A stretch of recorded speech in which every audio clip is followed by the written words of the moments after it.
नमस्कार मुलांनो, मी पूजा ताई. तुम्हाला माहिती आहे, काल म्हणजे 5 जूनला पर्यावरण दिवस म्हणजेच एन्व्हायरमेंट डे झाला. हा दिवस साजरा होतो आपल्या पर्यावरणाचं महत्त्व सगळ्यांना सांगण्यासाठी. आपण पण आपलं पर्यावरण म्हणजेच पाणी, हवा शुद्ध स्वच्छ कसं राहील याचा विचार करू आणि त्यासाठी काम पण करत राहू. याबद्दल आई-बाबांना पण खूप प्रश्न विचारत राहा तुम्ही. तर वळूया आजच्या गोष्टीकडे. आजच्या गोष्टीचं नाव आहे उडणारा शेतकरी. खूप खूप वर्षांपूर्वी एका गावात रामू नावाचा एक शेतकरी राहायचा. शेतीबरोबरच तो कोंबड्या पाळायचा, भरपूर गाई गुरं पाळायचा.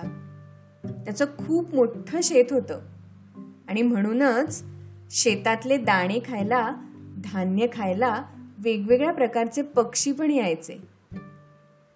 त्यांना तो किंवा त्याच्या शेतात काम करणारी माणसं नेहमी घालवायला बघायची, पण पक्षी काही जायचे नाहीत.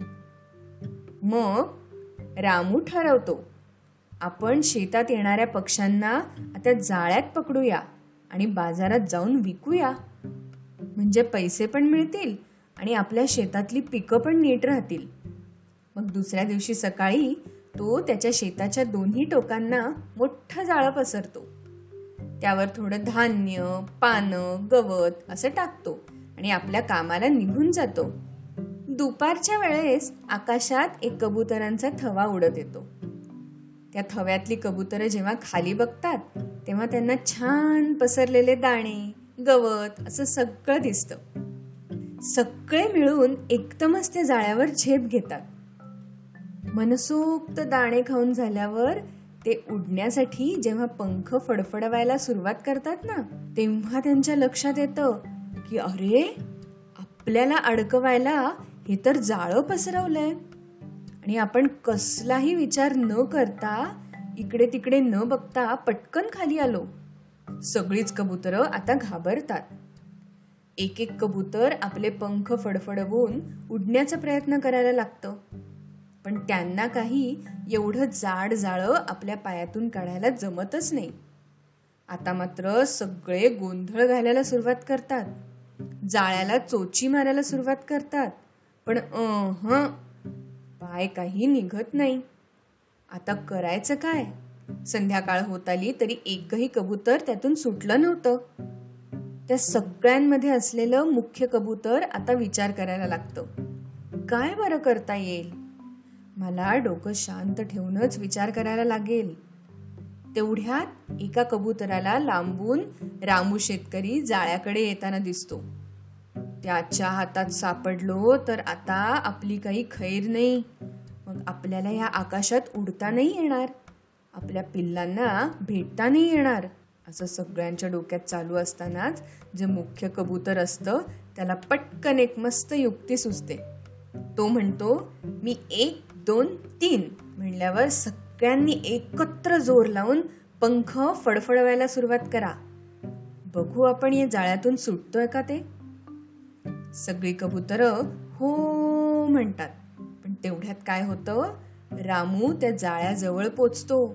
तो जाळं हातात धरतो आणि सगळ्या पक्ष्यांसकट तो जाळं गुंडाळणार.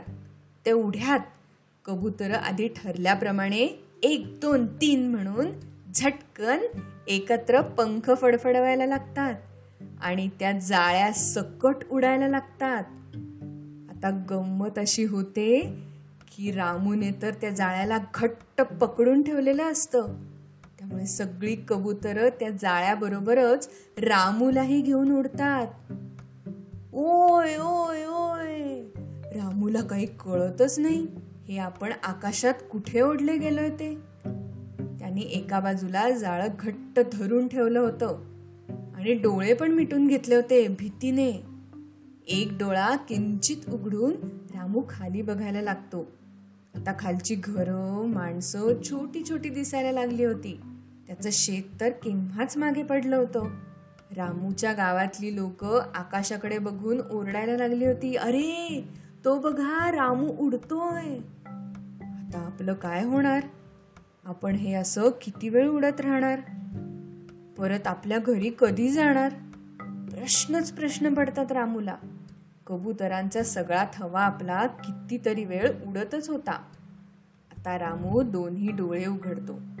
त्याला उंचच्या उंच डोंगर, नद्या दिसायला लागतात. मस्त वारा वाहत असतो. ढग आजूबाजूने जात असतात आणि हळूहळू रामू शेतकऱ्याला मजा वाटायला लागते. एवढ्या उंचावरून आपलं गाव, शेत, झाडं, नद्या किती सुंदर दिसतात असं त्याला वाटतं. शेवटी कबुतरं ज्याला शोधत उडत इतक्या पुढे आली होती ना, तो त्यांचा मित्र खाली तुरू तुरू पळत असताना त्यांना दिसतो. तो कोण असतो माहितीये? उंदीर. जसा तो त्यांना दिसतो तसा मुख्य कबूतर सगळ्यांना एक इशारा देतो आणि सगळे एक साथ खाली झेपावतात. या आपल्या कबूतर मित्रांना बघून उंदीरही थांबतो.